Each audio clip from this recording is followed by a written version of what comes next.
बिहार में land survey का काम जो है वो जोरों पर था और बिहार के अलग अलग हिस्सों में उस पर बवाल होना शुरू हो गया था। जितनी रैयत उतनी शिकायत थी, हर किसान परेशान था। लोग दिल्ली से भागे अपने गांव आ रहे थे, कोई विदेश से बाहर आने की तैयारी कर रहा था। तो जो बिहार में थे वो भी भागे भागे अपने गांव आ रहे थे। और गांवों में आप देखते तो गांव में जो है, जो सालों से नहीं आए थे वो भी अपने परिवार से मिलने आ गए और अपनी मिट्टी को सलाम करने आ गए। लेकिन जब वो गांव आए और गांव की जो है ज़मीन को बंदोबस्त कराने के लिए पेपर खोजने लगे तो कई रैयतों के पास कोई पेपर ही नहीं था। न खतियान उनको मिल रहा था, न रसीद मिल रहा था, और कुछ रसीद तो सालों पहले कटा था। और अब वो जब अंचल ऑफिस में जा रहे हैं तो कहा जा रहा है कि इसमें ये तकनीकी खराबी है। इसको लेकर बहुत बवाल हो रहा था अलग अलग हिस्सों में। कई जगहों पर लोग धरना पर बैठ गए तो कुछ लोग अपने विधायक और सांसद से मिलने लगे और यही बात जाकर के सरकार तक विधायक और सांसद पहुंचाने लगे। हम आपको बताने जा रहे हैं, नीतीश कुमार ने एक तरह से ठंडे बस्ते में डाल दिया है भूमि सर्वेक्षण को। जी नमस्कार, मैं हूं विपुल कुमार और आप देख रहे हैं सूर्य विहार डिजिटल न्यूज। हम आपकी बात लगातार उठा रहे हैं, पुरजोर तरीके से उठा रहे हैं। भूमि सर्वेक्षण और या अन्य कई मुद्दों पर हम आपकी ताकत बन रहे हैं, आपकी आवाज़ बन रहे हैं। आपका भी दायित्व बनता है इस चैनल को आप सब्सक्राइब कर लें। अब तक अगर हमारे चैनल पर नहीं जुड़े हैं, सब्सक्राइब नहीं किए हैं तो सब्सक्राइब कर लें, बेल आइकन को दबा लें। इससे हमारी खबर सबसे पहले आप तक पहुंचेगी। इसमें कोई पैसा भी नहीं लगेगा, लेकिन आपके एक छोटे से सहयोग से यह सूर्य विहार चैनल बड़ा होगा। अब हम मुद्दे पर आते हैं।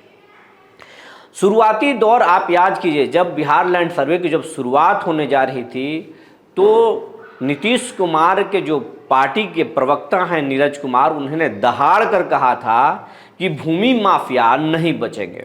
वो कह रहे थे कि भूमि माफिया की अब खैर नहीं है। जो ज़मीन ज़्यादा जोत रहे हैं, सरकारी ज़मीन जोत रहे हैं, वो अब सरकार अपने खाते में लेगा और जिनका होगा सरकार उन्हें देगी। यही बात जो भूमि सर्वेक्षण विभाग के जो मंत्री हैं भूमि सुधार के और बीजेपी के जो प्रदेश अध्यक्ष हैं दिलीप जायसवाल भी वो दहाड़ मारकर बोल रहे थे कि भूमि माफियाओं की खैर नहीं है और सरकारी ज़मीन तो हर हाल में छोड़ना पड़ेगा। और भूमि सुधार विभाग के निदेशालय के द्वारा हर जिले में डीएम को पत्र भेजा गया कि जो माली गर्मजुरवा ज़मीन है और जो आम गर्मजुरवा ज़मीन है उस ज़मीन को अब सरकारी खाते में ही खाता खोलेंगे, यानी उसका किसी भी व्यक्ति को बंदोबस्त नहीं किया जाएगा, वो सरकार के खाते में जाएगा। और ये बात धीरे धीरे जो है पब्लिक डोमेन में आया तो पब्लिक जो है विरोध करना शुरू की कि जिस ज़मीन को हम 100 साल से जोत रहे हैं, जिस ज़मीन को हम 200 साल से हम जोत रहे हैं और उस ज़मीन का रिटर्न हमारे पूर्वज जमा करते हैं और अब रिटर्न नहीं है तो हमारा क्या दोष है। ज़मीनों का रिटर्न सबसे पहले सरकार दिखाए, सरकार नहीं दिखा रही है। यही बात अंचल ऑफिस में भी कहा जा रहा था कि आप हमको उपलब्ध कराइए, किस आधार पर रसीद आप काट रहे थे, लेकिन जवाब देने वाला कोई नहीं था। और इसका जब विरोध शुरू हुआ और सरकार तक जब इसकी खुफिया रिपोर्ट पहुंचने लगी तो नीतीश कुमार और बीजेपी का हाथ पांव फूलने लगा। कारण हुआ कि अब आप देखेंगे कि दिलीप जायसवाल हाल के कुछ दिनों में बहुत बार अपना बयान बदले हैं और नीरज कुमार तो मानो अब इस पर चुप्पी ही साध लिए हैं। जेडीयू का कोई भी मिनिस्टर बोलने को तैयार नहीं है और आज तो सम्राट चौधरी जो बिहार के डिप्टी सीएम हैं और बीजेपी के पूर्व प्रदेश अध्यक्ष हैं सम्राट चौधरी, उन्होंने आज साफ साफ कह दिया है कि किसान डरे नहीं, कोई डेडलाइन नहीं है कि फलाने तारीख तक ही अपने वंशावली बना कर दें या अपने ज़मीन का जो है दस्तावेज जमा करें। कोई जल्दी नहीं है, कोई तारीख नहीं तय की गई है। जब तक मर्जी है, जब तक मर्जी है, जब तक आपके पास पेपर नहीं हो जाता है तब तक आप जमा कीजिए, ये सर्वे चलता रहेगा। ये कहने का मतलब ये है, हमने एक दिन पहले भी आपको एक खबर में बताया था, एक वीडियो में बताया था, ये ज़मीन सर्वे जो है एक तरह से रुक गया है। और सम्राट चौधरी का ये बयान साफ साफ बता रहा है कि अब नीतीश कुमार इसको पीछे तो लेना जो है विपक्ष एक मुद्दा बना लेगा और उनके लिए शर्मनाक हो जाएगा, विपक्ष को एक बड़ा मुद्दा दे देंगे। तो नीतीश कुमार ऑफिशियल चिट्ठी निकाल कर इसको रोकेंगे नहीं, और न ही दिलीप जायसवाल इसको ऑफिशियल चिट्ठी के माध्यम से रोकेंगे। लेकिन अब इसका मोर्चा सम्राट चौधरी के माध्यम से खुलवा दिया गया है, या जेडीयू के भी कई मंत्री सामने आ सकते हैं जो जनता को साफ साफ राहत देने की बात करेंगे। और एक तरह से जो है ये ठंडे बस्ते में इसको नीतीश कुमार ने भेज दिया है। भूमि सर्वेक्षण को हमने कल ही बताया था कि उन्होंने अफसरों को इशारा दे दिया है, अब कोई डेडलाइन नहीं होगा। डेडलाइन नहीं होने का मतलब है कि अब चुनाव के बाद तक होगा या चुनाव के बाद क्या स्थिति बनेगी उसके हिसाब से ही तय होगा। एक तरह से आप मान लीजिए भूमि सर्वेक्षण पर ग्रहण नीतीश कुमार ने लगा दिया है, भूमि सर्वेक्षण ग्रहण लग चुका है उस पर एक तरह से। अब उसमें किसानों के पास कोई जल्दीबाजी नहीं है। अगर आप पेपर बनाने में असमर्थ हैं तो किसी को पैसा मत दीजिए, कोई परेशान होने की ज़रूरत नहीं है, कोई डेडलाइन नहीं है। और यकीन मानिए इसका डेट अभी लगातार बढ़ेगा और चुनाव तक आपको टेंशन लेने की ज़रूरत नहीं है।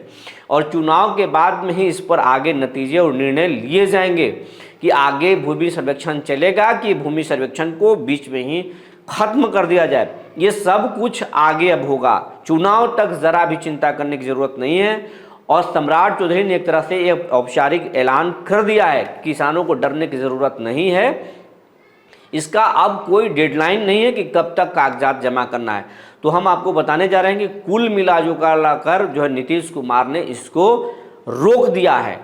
हम इसको ऑफिशियल तो नहीं कर सकते हैं और ना नीतीश कुमार ऑफिशियल कोई चिट्ठी निकाले हैं, लेकिन डेडलाइन खत्म करने का मतलब है कि नीतीश कुमार ने इस पर ग्रहण लगा दिया है। अब एक तरह से वो रुक गया है भूमि सर्वेक्षण, इसके काम में शिथिलता आ जाएगा।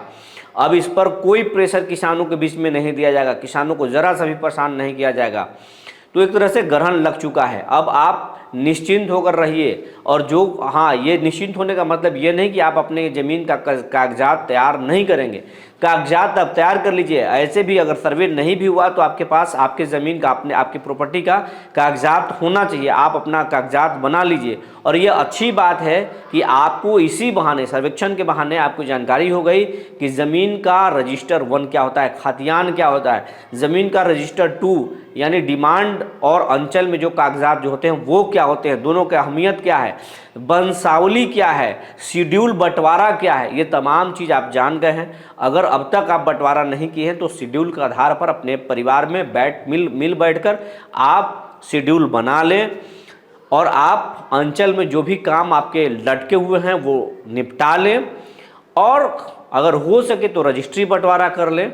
ज़मीन का रिटर्न निकालने की कोशिश कीजिए, कलेक्ट्रेट से निकल जाएगा, आप रास्ता अपनाइए, निकल जाएगा। खतियान अगर आप नहीं निकाले हैं तो खतियान आप निकाल लीजिए आसानी से, क्योंकि अब भीड़ नहीं है।